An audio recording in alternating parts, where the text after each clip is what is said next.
Hello, I'm Jennifer Buehler, and I want to welcome you to another episode in our Teacher Stories series for Everyday Advocacy. I am excited and really grateful to be talking to Sarah Honore, an educator in the Houston Independent School District. Sarah and I met through the pages of English Journal. We were both contributors to a special theme issue that came out last May called Careful Conversations, and it was really an issue dedicated to the topic of book bans, censorship, and our current political climate as English teachers. I told Sarah that her piece in that issue was my favorite of all the pieces. It was called A Challenge Worth Facing, and it told the story of her work with teachers in Houston.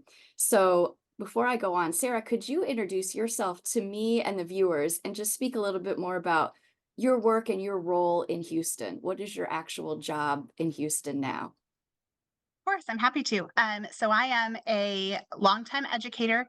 I've been a teacher in Houston for years and years. And after being a teacher, I moved into various coaching positions and then into curriculum positions. And so I've been a teacher, I've been a teacher coach, I've been a teacher specialist on a campus, I've been at the district level, I've written curriculum. And the experience that I wrote about in this article was something that I went through and worked with teachers on when I was the director of secondary ELA for Houston ISD. And so we were responsible for writing curriculum for grades 6 through 12, doing assessments for grades 6 through 12, coaching teachers who taught secondary English, so middle and high school teachers, and providing professional development district wide for that same population. And so it's a lot of responsibility, sort of working with so many English teachers and English teacher leaders and assistant principals and principals, and really trying to push ELA best practices and celebrate everything that's amazing about ELA and about reading and writing and how to get kids where we want them to go, but also foster a love of literacy. And at this point in my career, I have actually since returned to the classroom. So I was the director for a few years, and I realized that I really missed the sort of boots on the ground feeling of making it work myself.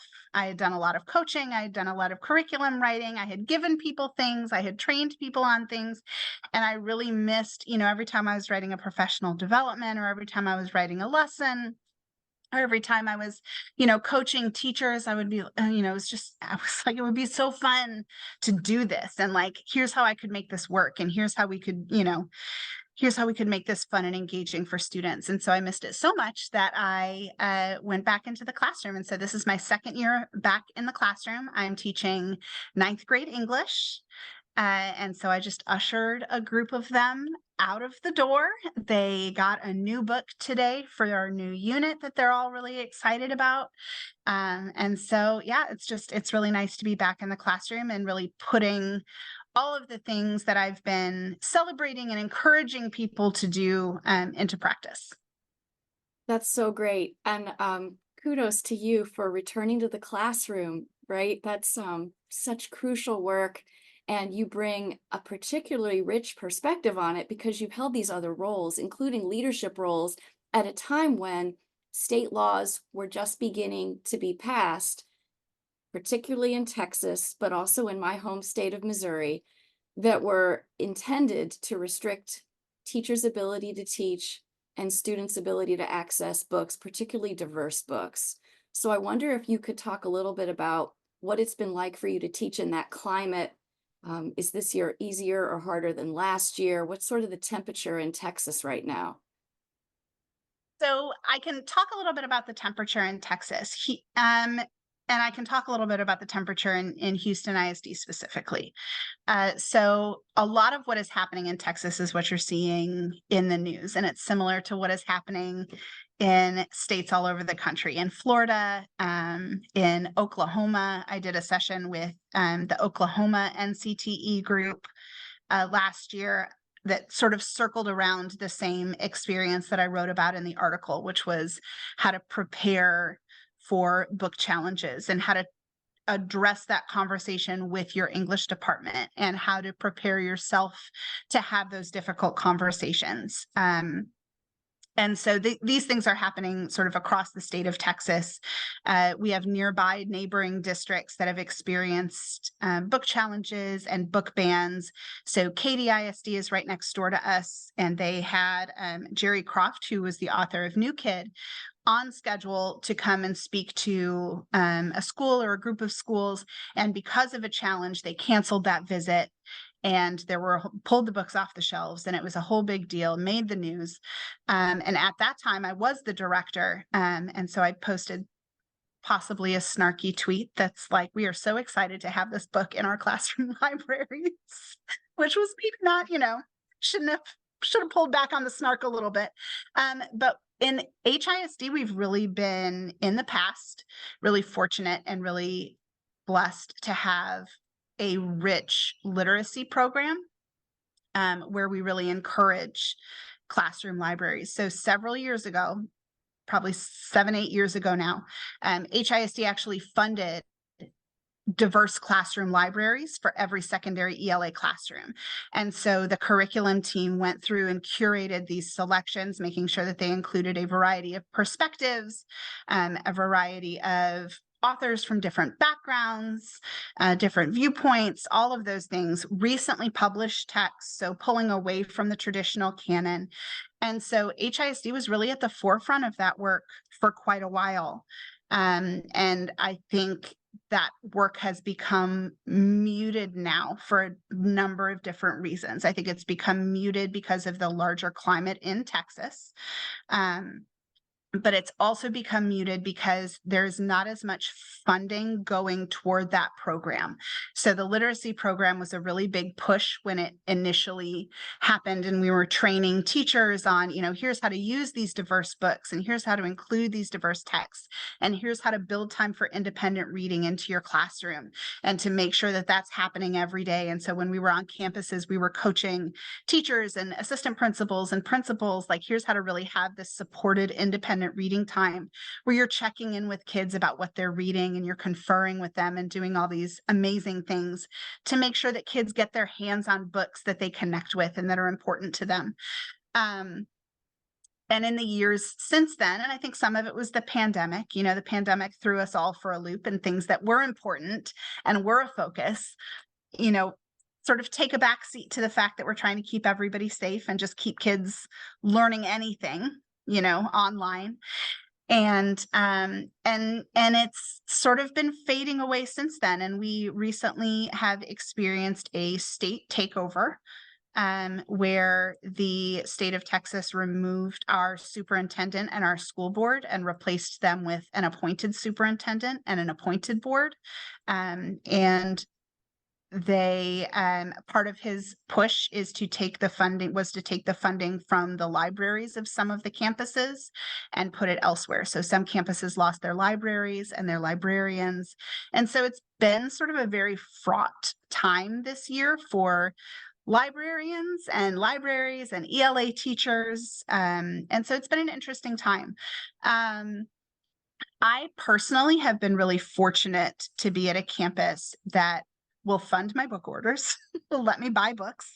I did a classroom library refresh over the summer, so I got an influx of new books for my classroom library, diverse titles, graphic novels, novels in verse, lots of books by people of color, recently published books. So I'm really fortunate to work at a campus that believes that the work that I'm doing is good work. And I have also been fortunate to have a group of parents that are really supportive of the work that we're doing. And so I have some structures that I put in place throughout the year to sort of check in with parents and to make sure that, they're aware of the things that we're doing, that nothing we're doing is secret or sort of under the rug or stealthy. And I think that has definitely helped make sure that I can continue doing this work. That is such a rich story. And in everyday advocacy, we talk about teachers learning to work in ways that are smart, safe, savvy, and sustainable. So it Yes. sounds like being smart and savvy for you has involved those proactive outreaches to parents. Um, I'm wondering, and I appreciate that you're contextualizing your experience in a larger framework where other people don't have as much support. Um, but still, you're in a place where there's been a state takeover. Yeah. So can you speak just a little bit about what advocacy has looked like beyond the individual efforts that you've made with your own constituent families? How do you think about advocacy in this moment? Absolutely. So I think advocacy in this moment for me is making connections with other English teachers across the district, English teachers across the state, English teachers in other states. It was such a valuable experience for me to be able to speak to teachers from Oklahoma. I was able to attend NCTE this year and make those connections. And of course, conferences like that are an incredible privilege because they are cost prohibitive for a lot of teachers if your campus is not willing to fund it. But there are also, local conferences, local organizations, and sometimes advocacy just looks like being present for another person in your same role and building those connections and building that community. Teaching can be such an isolating profession, especially if you're at a small campus. So at my campus, I'm the only English one teacher. So I told the ninth graders at the beginning of the year, I'm like, if you don't like me, I am so sorry. There is nowhere else to go. It's just me. And so it's definitely really important for me to continue to build those communities both within the campus across contents and with the other upper level English teachers, but definitely between campuses. And so there are a number of English teachers that I'm in really close contact with, where we talk about the lessons that we're doing and we talk about, books that we want to bring in and texts that we want to bring in, and we brainstorm the best way to frame those things. Because I feel like a lot of times the key thing to keep in mind with some of these books that might be seen as controversial or that might have ended up on a banned books list is how are you contextualizing the use of these books? Are you pulling an excerpt? What are you using it for? What are you pairing it with? And so having those conversations and building that community and building those professional relationships, I think is in and of itself a form of advocacy because you are strengthening the craft and the practice through those relationships, right? It's not loud and it's not flashy and it's not necessarily going out with a picket sign in front of the school board, although that is an important part of advocacy as well. But if you don't feel like you are able to do that or equipped to do that or safe to do that, building those relationships, I think, is in of itself an important form of advocating for yourself and for your students and for best practices. I love that. I hear you talking about relationships and I hear you talk about framing, particularly when it comes to the books that might be perceived as controversial and might be ones that you fear will, quote, get you in trouble. So, I guess to wrap up, I'm curious about advice you may have for other people who are committed to diverse literature, who want to serve kids in the holistic and authentic ways that you are, but maybe are scared. What sort of tips besides the things you've already suggested regarding parents and framing of the books? Absolutely. So a couple of things that I bring into my classroom. I bring in a lot of choice. And so I tell students at the very beginning of the year, like there are going to be some things that we read together because we're reading them together, because that community experience with a text is so important. And I think we all, remember in childhood a book that we read with a whole class and like having conversations with it. I was thinking the other day about, the collective trauma of Bridge to Terabithia, that many of us experience. Or Charlotte's Web. My 9-year-old found Charlotte's Web the other day, and her name is Charlotte. And she's like, I'm going to read this. And I'm like, okay.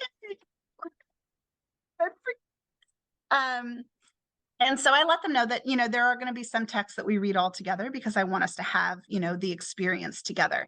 But also, whenever possible, I work in choice. And so we'll have a collection of 3 poems, and you choose one of those poems. And so they're from a variety of authors, right? And so bringing in that student choice allows them to opt in sometimes to diverse text, to a text that they personally connect with, or a text that provides a viewpoint that they're unfamiliar with. And I let parents know at the outset that students are going to have their choice of books within my library. And we have conversations about, how we've got diverse perspectives in my classroom library. And if there are books that you don't want your student to check out, then you need to have that conversation with your student and like keep the lines of conversation open there.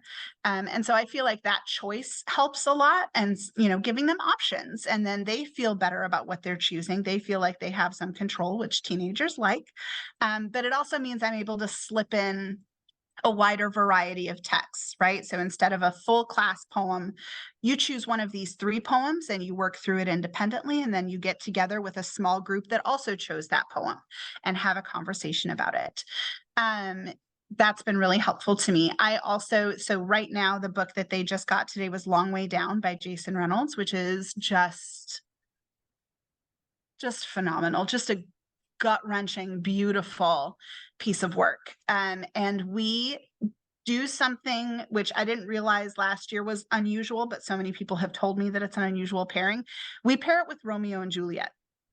And so we take a, sort of classical canon text, and we are pairing it with Long Way Down. And so instead of reading Romeo and Juliet as a love story, we're reading it as a story of murder and revenge. And we're reading it as a story about grief and trauma and how those things impact the choices that we make. So instead of talking about Romeo and Juliet's relationship as being like, oh, these 2 crazy teenagers, they fell in love and got married the next day, it's how does their experience with violence and the brevity of life and the fear that tomorrow isn't promised, how does this perhaps make them rush into this decision? And how does their decision to end it all rather than live without each other, how does that, how can we sort of track that back to their experience with trauma and their experience with dealing with grief and dealing with fear.